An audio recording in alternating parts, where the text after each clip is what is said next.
The numbers on my laptop screen blur as I stare at the confirmation page. $20,000 transferred from my company account to my personal checking. My fingers hover over the keyboard, not quite believing what I'm seeing. 3 years of brutal hours, strategic career moves, and more sacrifices than I care to count, all culminating in this moment. My phone vibrates against the glass coffee table, my mother's name flashing on the screen. I consider answering, but the familiar knot forms in my stomach. It's Tuesday, which means it's probably about Brittany's rent, or Brittany's car payment, or whatever new crisis my sister has manufactured this week.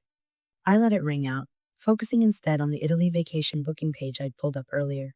The cursor blinks at me from the Reserve Now button beneath a photo of a stunning 5-star hotel overlooking the Amalfi Coast. Mom's voicemail notification appears. I swipe it away and click Reserve. Danielle, pass the potatoes to your father, Mom says, barely glancing my way as she fusses with the table setting. My parents' dining room hasn't changed in 20 years. Same oak table, same floral centerpiece that gets dusted but never replaced. Same family photos where Brittany's gradually take up more wall space than mine. I hand Dad the ceramic dish. I closed the Mercer account today. The VP specifically mentioned my presentation as the reason they signed. That's nice, honey, Mom says, checking her watch for the third time in 10 minutes. I wonder what's keeping your sister. As if summoned by her name, the front door flies open. Brittany sweeps in, designer purse swinging from her arm, eyes already welling with tears. You would not believe the day I've had, she announces, dropping dramatically into her chair. My boss is such an asshole. He said my reports were late again, but it's not my fault. The system is so complicated. Dad immediately puts down his fork. What happened exactly? Mom reaches for Brittany's hand. Are they treating you fairly? You work so hard. I take a sip of water, watching the familiar scene unfold. 20 minutes of dissecting Brittany's work drama later, Mom finally remembers to ask, Oh, Danielle, what were you saying about your presentation? Actually, I set down my glass. I have some news. I received my performance bonus today. That's wonderful, Dad says, already turning back to Brittany. And I've decided to use it for something special. I pull out the envelope I prepared, my heart suddenly racing. For your 30th anniversary next month, I'm taking you both to Italy. 10 days, all expenses paid. The silence that follows is nearly worth every ignored achievement of my life. Mom's hand flies to her mouth. Italy? But we could never afford. You don't have to. It's all booked. I slide the envelope across the table. 5-star hotel on the Amalfi Coast. Private tours of Rome, Florence, and Venice. A vineyard experience in Tuscany. Dad, who hasn't cried since his mother's funeral, blinks rapidly. Danielle, this is too much. It's done, I say simply. Mom starts sobbing, clutching the itinerary to her chest. Dad gets up and hugs me awkwardly but firmly. Only Brittany remains seated, her smile not reaching her eyes. Wow, sis. Must be nice to have money to throw around. Her eyes narrow as Mom reads aloud from the itinerary, lingering especially on the words luxury and exclusive. I can help with the planning, Brittany suddenly announces, reaching for the papers. I follow all these amazing travel influencers. I know exactly which Instagram spots you need to visit. It's all booked, I repeat, a note of firmness in my voice. Everything's confirmed. But you work so much, Brittany presses, her tone shifting to the one she uses when she wants something. Let me help take this off your plate. I have so much free time right now. Mom dabs at her eyes. That's so thoughtful, Brittany. Danielle, let your sister help, Dad adds, already sliding back into familiar patterns. She's good at this sort of thing. I force my lips into a tight smile, watching the first attempt at takeover unfolding before my eyes. The travel agent has handled everything, but thanks. Later, as Mom serves dessert, I notice Brittany's phone out under the table, her manicured nails scrolling through images of Italian villas far more extravagant than the hotel I've booked. When I return from the bathroom, I catch her photographing the itinerary papers, angling her phone to capture every detail. In the hallway, I pause at the sound of her whispered phone call. You'll never believe where we're going. We? As I walk back to the table, I hear Mom telling Dad, the trip Danielle and Brittany plan looks amazing. I haven't even opened my mouth to correct her when my phone pings. The screen displays an email notification that stops my heart. Confirmation of your cancellation. Hotel Poseidon, Amalfi Coast. I stare at my phone, blood draining from my face. What the hell? Brittany walks in from the hallway, a victorious smile playing at her lips. I found us something better, she says, sliding into her chair. You're welcome. I don't knock. The spare key Brittany gave my parents for emergencies fits perfectly in her apartment door lock. The metal is cool against my palm as I twist it with more force than necessary. Her living room smells like vanilla candles and entitlement. What the hell do you think you're doing? My voice sounds foreign to my own ears, raw and sharp-edged. Brittany sits cross-legged on her plush white couch, designer leggings perfectly coordinated with her crop top. Her laptop, no. My laptop screen displays my email account. She doesn't even have the decency to look surprised. How did you get into my account? I cross the room in 3 strides, slamming the laptop shut. Her fingertips barely escape being caught. Brittany shrugs, a gesture I've seen 1,000 times before, meetings with guidance counselors, after fender benders, during family arguments about missed curfews. Your password is Mom's birthday. So predictable. The violation hovers between us. She says it like she's commenting on the weather, like breaking into someone's private accounts is no more consequential than borrowing lip gloss without asking. You hacked my email. Hack is such a dramatic word. She rolls her eyes, reaching for her phone. I was helping. You're welcome, by the way. Helping? The word sticks in my throat. By canceling my hotel reservation? That boring hotel? Brittany springs up, suddenly animated. She grabs her tablet from the coffee table, tapping the screen with glossy nails. Wait till you see what I found instead. The tablet displays a sprawling Mediterranean villa, infinity pool glittering against a backdrop of jagged coastline. It's admittedly stunning, the kind of place influencers tag in sponsored posts. See? Brittany's voice rises with excitement. Private chef, dedicated concierge, daily housekeeping. So much better than that cookie-cutter hotel you booked. My eyes catch on the price at the bottom of the screen. 12,000 euros per week. Almost 8,000 euros more than my original booking. You can afford it with your fancy bonus. She waves dismissively at my expression. Don't be so stingy. It's for Mom and Dad's anniversary. That wasn't your decision to make. My hands shake as I grab the tablet. You had no right to access my accounts, cancel my reservations, or spend my money. Brittany's face crumples on cue, eyes instantly brimming with tears. It's a performance I've witnessed since she was 3 years old. The practiced wobbling lip, the perfectly timed sniff. I was just trying to make it special, she whispers, voice catching. You always have to control everything. Before I can respond, my phone buzzes. A text from Mom. Family meeting at our house. Now, we need to talk about the trip. 30 minutes later, I walk into my parents' living room and know immediately I've been set up. Mom's eyes are puffy from crying. Dad's arms are crossed defensively. Brittany sits between them on the couch, her hand resting protectively on Mom's knee. Danielle. Dad begins using the same tone he employed when I came home past curfew in high school. Brittany explained what happened. Mom leans forward. Why are you being so controlling? Brittany was only helping. The betrayal is so swift I almost stagger back. She hacked into my email and spent thousands of my dollars without permission. The villa looks amazing, Mom continues as if I hadn't spoken. We're so lucky to have both our girls planning this. Dad nods. It's a once-in-a-lifetime trip. Why not go all out? Looking at their expectant faces, a realization crystallizes. This isn't just about the trip. This is about the roles we've played our entire lives. The responsible daughter is expected to provide. The favorite daughter gets to decide how it's spent. Later that night, alone in my apartment, I scroll through Brittany's Instagram with growing fury. Her latest post shows the villa photo with the caption, "So excited to surprise my parents with this dream Italy trip. Number, best daughter ever. Number, Italian getaway." The comments flood in. You're such an amazing daughter. Your parents must be so proud. Can't wait for your Italy content. My phone pings with a notification. Brittany has tagged me in a post. With @Danielle Sullivan, my assistant in planning this gift. I'm still staring at the screen when another notification appears. Your reservation for Tuscany Vineyard Tour has been canceled. Followed immediately by, your reservation at Michelin, Starred La Pergola has been canceled. My fingers shake as I call the travel agent. Miss Sullivan? Yes, the agent says. Those experiences were replaced with a €2,000 Instagram photo shoot package at the Trevi Fountain. The customer who called specifically requested prime lighting hours and a professional influencer photographer. I'm about to respond when my phone pings with a credit card alert.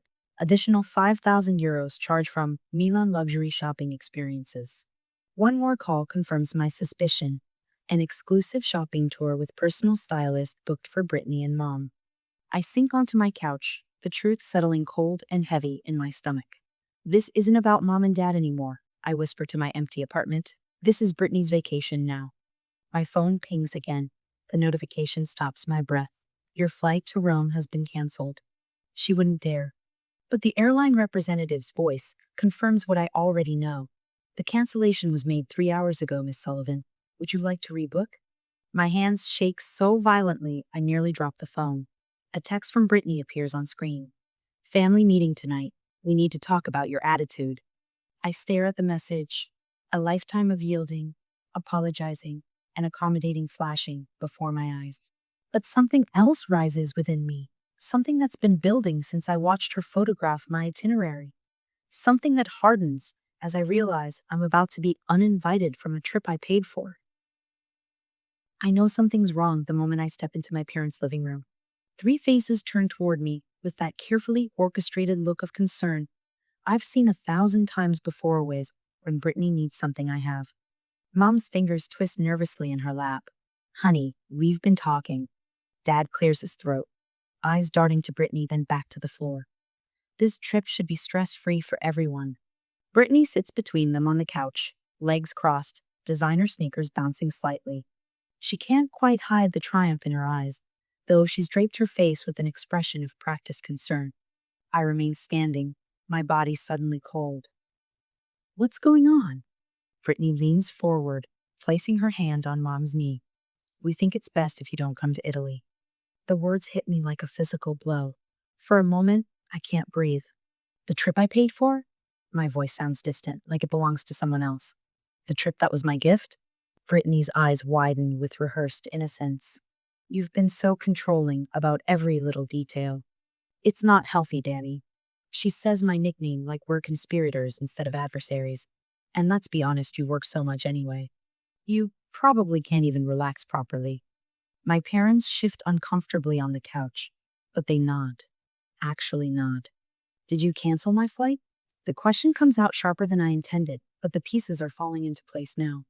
Brittany laughs a light, airy sound that has always preceded her worst behavior. You'll thank me later. You need to learn to let go. Brittany thought it would be easier this way. Mom offers weakly, not meeting my eyes. Dad says nothing, his gaze fixed on the coffee table where Brittany has spread out printed itinerary share versions, not mine. His silence tells me everything I need to know. The reality sinks in, cold and absolute. My own family has uninvited me from a trip I paid for, planned, and gifted. $20,000 of my bonus, meant to show my appreciation, has become the weapon Brittany is using against me. I stand there, hands trembling not with fear but with a clarity I've never felt before. Heat spreads to my chest, into my throat, behind my eyes. Let me make sure I understand. I say, each word deliberate and precise. I spend $20,000 on a gift for you both. I look at my parents, who at least have the decency to squirm. Brittany hijacks it, spends thousands more of my money. My sister's smile falters slightly. And now, I'm uninvited from my own gift? Mom opens her mouth, closes it. Dad shifts in his seat. Brittany stares back defiantly, chin raised. The silence confirms every suspicion I've ever had about my place in this family. Without breaking eye contact with Brittany, I pull my phone from my pocket. The room goes still as my fingers move across the screen, navigating to the travel app. What are you doing? Brittany asks, the first flicker of uncertainty crossing her face. I look up, meeting her eyes directly. Canceling your flight. She lunges across the coffee table, knocking over a vase of flowers. You can't do that. I step back, holding my phone out of reach. I just did. The confirmation tone chimes from my phone. Brittany freezes, her face contorting in disbelief. That's my flight back to Rome, I say, my voice steady despite the adrenaline surging through me. Just change the name. You wouldn't dare. Brittany's voice rises to the pitch that usually sends our parents scrambling to appease her. I turn to face them, feeling taller somehow. I paid for this trip. It's my gift. The words come out stronger than I've ever spoken to them before. Anyone who wants to stay behind with Brittany, I'll cancel your ticket too. I check the time on my phone, a gesture of finality. Otherwise, I'll see you at the airport on Saturday. My voice carries an absolute certainty that surprises even me. I've never spoken to them like this, never believed I had the right. Brittany's face flushes crimson. Mom, Dad, do something. My parents exchange glances, visibly torn between their daughters for what might be the first time in our lives. Mom reaches for Dad's hand, squeezing it tightly. Maybe we should all calm down. Mom begins, her voice wavering. I'm already walking to the door, keys in hand. Let me know by tomorrow. The door closes behind me with a soft click that feels more final than a slam. For the first time in my life, I've walked away from family drama instead of trying to solve it. Brittany's scream pierces through the door, followed by the crash of something breaking. The familiar sounds fade as I walk to my car, my steps lighter than they've been in years. My hands are still shaking when I slide into the driver's seat. I grip the steering wheel, drawing in deep breaths as the reality of what I've done sinks in. My phone rings unknown number. I ignore it. A text notification appears instead. You'll regret this, I promise.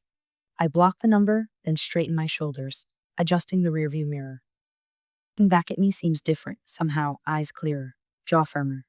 This isn't over yet, I whisper to myself, turning the key in the ignition. But for the first time in my life, I'm not afraid of what comes next. My heart hammers against my ribs as I scan the airport terminal, rolling carry-on gripped so tightly my knuckles blanch white. Part of me still expects to find only empty seats where my parents should be waiting. Then I spot them. Dad sits rigid on a bench near gate C12, his weathered hands clasping and unclasping on his knee. Mom fidgets beside him, checking her phone for what must be the 100th time. Their luggage forms a protective barrier around them, overpacked as usual. They came. Our eyes meet across the crowded terminal. No words needed. Their presence is choice enough. The knot in my chest loosens slightly. Your sister isn't speaking to any of us now, Dad says when I reach them, his voice gruffer than usual. Mom clutches her purse. I hope she'll be okay alone for 10 days. I swallow the reflexive urge to reassure her. For once, Brittany's comfort isn't my responsibility. On the flight, Dad checks his phone until the flight attendant insists he switch to airplane mode. Mom's fingers drum nervous patterns on the armrest as we take off. The tension is palpable. But as hours pass at 35,000 feet, something shifts. How's the new marketing campaign going? Dad asks during the meal service, catching me mid-bite. I blink, momentarily disoriented by his genuine interest. Actually, really well. We're seeing a 40% increase in engagement. That's impressive. His eyes don't wander to his phone as I explain the strategy. An hour later, I glance over to find Mom fast asleep, her face relaxed in a way I haven't seen in years. No furrowed brow, no tense jaw, just peaceful. Dad notices my stare. First time she slept on a plane, ever. The realization washes over me as I watch them. Brittany's absence changes everything. Miss Sullivan, we're delighted to welcome you and your family. The hotel manager's smile is warm as he hands over our room keys. Your suite has been prepared with the champagne you requested. My parents gawk at the grand lobby, with its soaring ceilings and marble floors. When we enter the suite, Mom gasps at the sweeping view of rum spread out below our balcony. This is. Dad trails off, words failing him. That night at dinner, no one interrupts with complaints about the menu or demands the waiter take group photos from multiple angles. We simply eat, drink excellent wine, and talk. I forgot how nice it is to just eat and talk, Mom says, a hint of wonder in her voice. Dad actually laughs a deep, genuine sound I barely recognize. I can't remember the last time I heard it. The next morning, my phone practically vibrates off the nightstand. 12 missed calls from unknown numbers. I check social media and my stomach drops. Brittany's Instagram story shows her in dramatic tears, abandoned by my family on our parents' anniversary. The betrayal is unimaginable. Her Facebook post has already garnered dozens of sympathetic comments. My sister manipulated our parents and stole our family trip. Please pray for me during this difficult time. 3 cousins, 2 aunts, and several of my parents' friends have already messaged me with variations of "What's going on?" and "Is everything okay with your family?" When I show my parents, Dad's jaw tightens. She's always been dramatic, but this is too much. Mom stares at the phone, shoulders slumping. Then she straightens, a resolve I rarely see hardening her features. "Not dealing with this on vacation," Dad mutters, deleting the Facebook app from his phone. Mom follows suit, powering hers off completely. "For once, I just want to enjoy this beautiful place." Our first day touring Rome passes without constant photo stops or complaints about the walking distance. No one demands we reroute to a specific cafe seen on a celebrity's Instagram. As we pause at the Trevi Fountain, Dad takes a deep breath. I forgot what it's like to go somewhere without managing a crisis. Mom slips her hand into his. This is the most relaxed I've felt in decades. The guilt in her admission is palpable, but she doesn't take it back. The hotel phone's shrill ring jolts me awake at 3 a.m. My heart leaps to my throat as I fumble for the receiver. "Miss Sullivan?" The front desk clerk's voice is apologetic. "Emergency call from United States for Mr. and Mrs. Sullivan." My parents are already awake, exchanging knowing glances across the darkened room. Mom takes the phone, her voice surprisingly firm. "Hello, Brittany?" Even from feet away, I can hear my sister's histrionic sobs. "I'm in the hospital. Nobody cares. Come home now." Mom's spine straightens. "What hospital, Brittany?" "We'll call them directly." A pause. Brittany's voice shifts, excuses tumbling out. "2 just left," the doctor said. Dad takes the phone. "We'll talk when we get back." The finality in his tone is unlike anything I've ever heard from him. He hangs up despite Brittany's escalating cries. Mom's eyes glisten with tears, but they're different somehow. We've enabled this for too long, haven't we? I nod silently, afraid to break the moment with words. The vineyard stretches before us in undulating waves of green. The Tuscan sun bathes everything in golden light as our guide pours another glass of Brunello. The tour I'd originally booked, the one Brittany canceled, has been gloriously restored. The stress lines around Mom's eyes have softened, and Dad hasn't mentioned his blood pressure medication in days. At a Michelin-starred restaurant overlooking the Arno River that night, Mom actually cries when the waiter presents her handmade pasta. "It's just so beautiful," she whispers, unabashed at her emotion. Dad reaches across the table to grasp my hand. I can't remember the last vacation without a meltdown.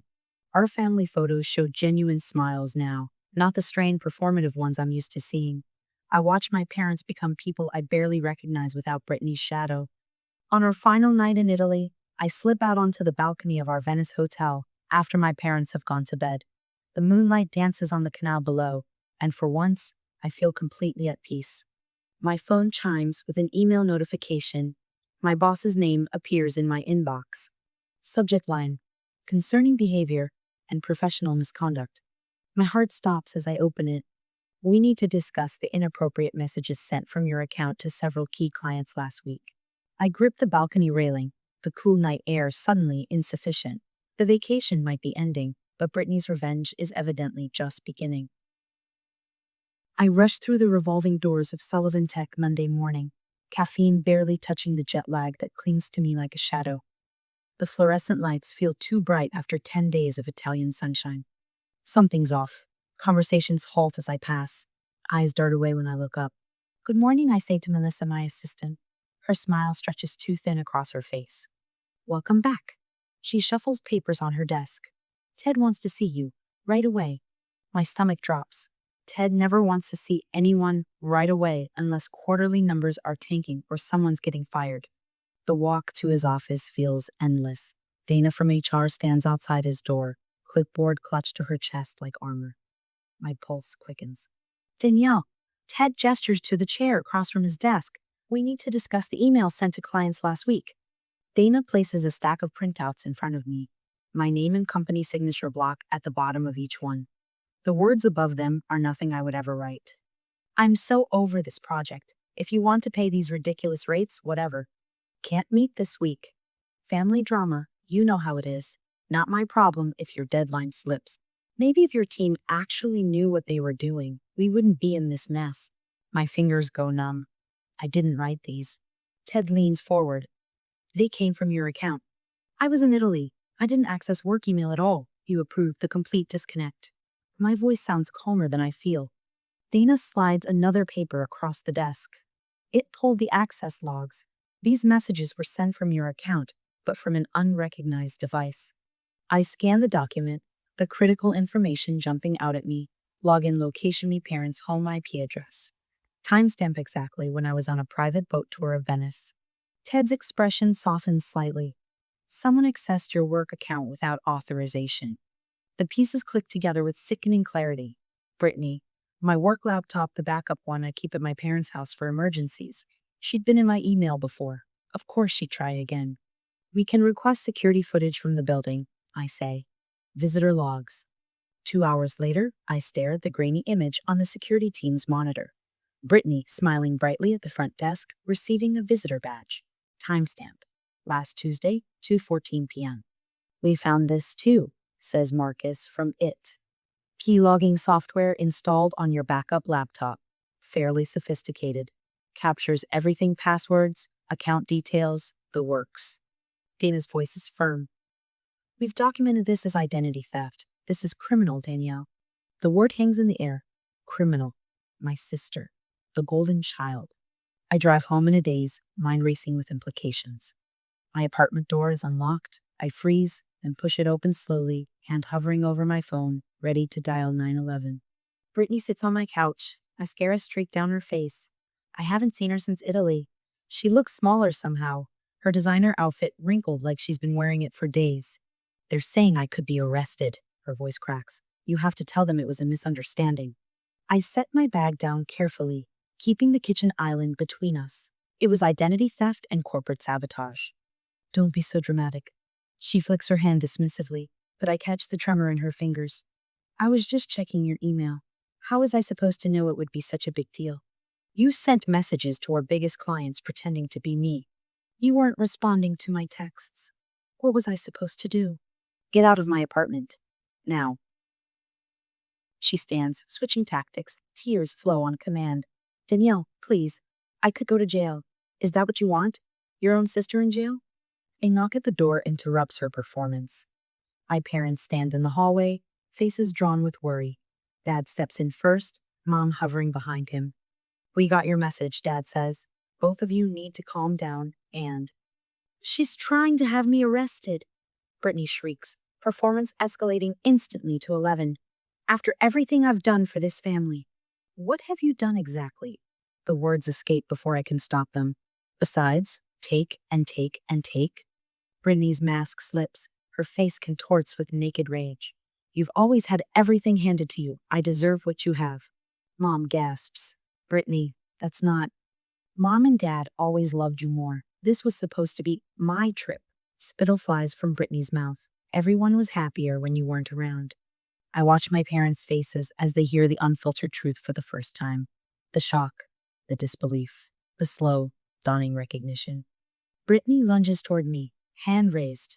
Dad moves with surprising speed, catching her arm before she can reach me. He's never physically restrained her before, never needed to. Stop it, he orders, voice firm. Now. What has happened to you? Mom whispers, hand pressed to her mouth. Brittany's expression cycles rapidly. Rage, calculation, then the familiar manipulation. Tears flow as she collapses against Dad's restraining arms. If you don't help me, I'll lose everything, she sobs. Don't you care about family? I've heard this line 100 times. It always works. I brace myself for the inevitable capitulation. Instead, Dad straightens his shoulders. This isn't Danielle's problem to fix. Brittany freezes mid-sob, caught off guard. Mom steps forward. We won't be bailing you out this time. Brittany's head whips between them, disbelief etched in every feature. Where am I supposed to go? What am I supposed to do? Dad releases her arm, stepping back. Something you should have done years ago. Take responsibility. The words hang in the air, as impossible as snow in summer. My parents exchange a look I've never seen before, unified, determined. Dad takes Brittany's elbow, guiding her toward the door, while Mom gathers her purse from the couch. We'll take her home with us for tonight, Dad says over his shoulder. Figure out next steps tomorrow. Before they leave, Dad presses something into my palm. My spare key, the one I'd given my parents years ago for emergencies. The one Brittany had obviously taken. Mom pauses in the doorway. We've been blind for so long, she whispers, eyes brimming with tears. Dad's jaw tightens. Italy opened our eyes. The door closes. For the first time in memory, I'm alone in my apartment with the absolute certainty that Brittany isn't my problem to solve. 20 minutes later, my phone pings with a text from an unknown number. They'll choose me again eventually. They always do.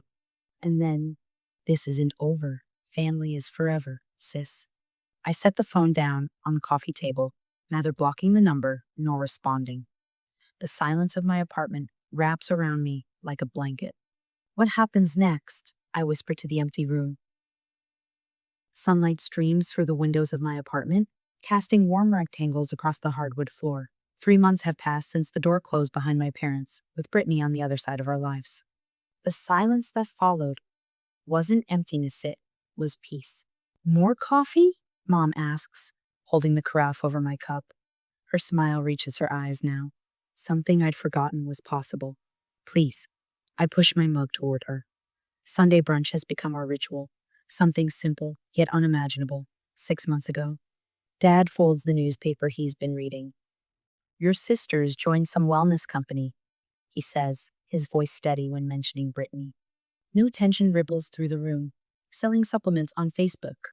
Calling herself a nutrition coach now. Mom doesn't flinch at the mention of her younger daughter. Instead, she just nods and passes Dad the plate of croissants. Dr. Levine says that's typical. New identity, new scheme. The family therapist's business card is still magnetized to my refrigerator, next to the announcement of my promotion. 8 sessions together, plus the individual ones I still attend bi-weekly. The work has been hard, but necessary.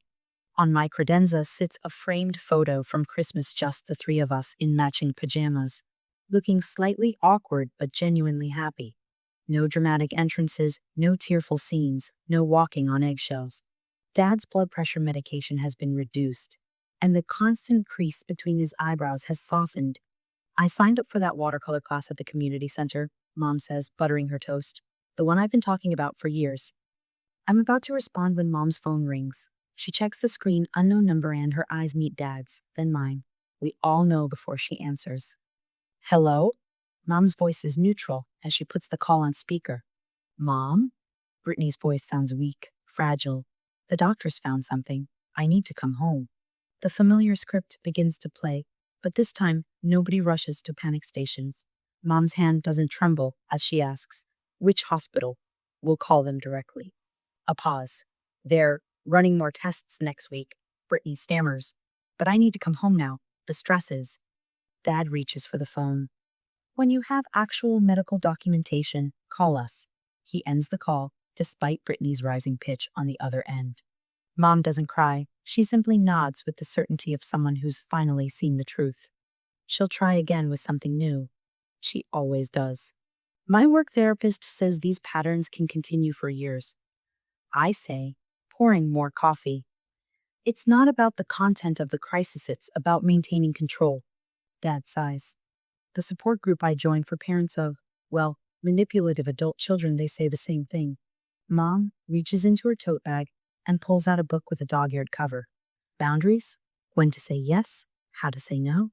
This may never completely end, she admits, but we can choose how we respond. We raise our coffee mugs in a toast to next weekend's cabin trip. Mom starts describing her plans for her upcoming birthday, while Dad mentions his retirement timeline, now possible without constant financial emergencies. I've been seeing someone, I say tentatively, just a few dates, but their genuine interest warms me more than the coffee. My phone pings with an email notification, and I allow myself a small smile when I see it's the bonus announcement. Smaller than last year, but substantial. Mom notices, planning another trip? I pause, considering. Actually, I say, this one's just for me.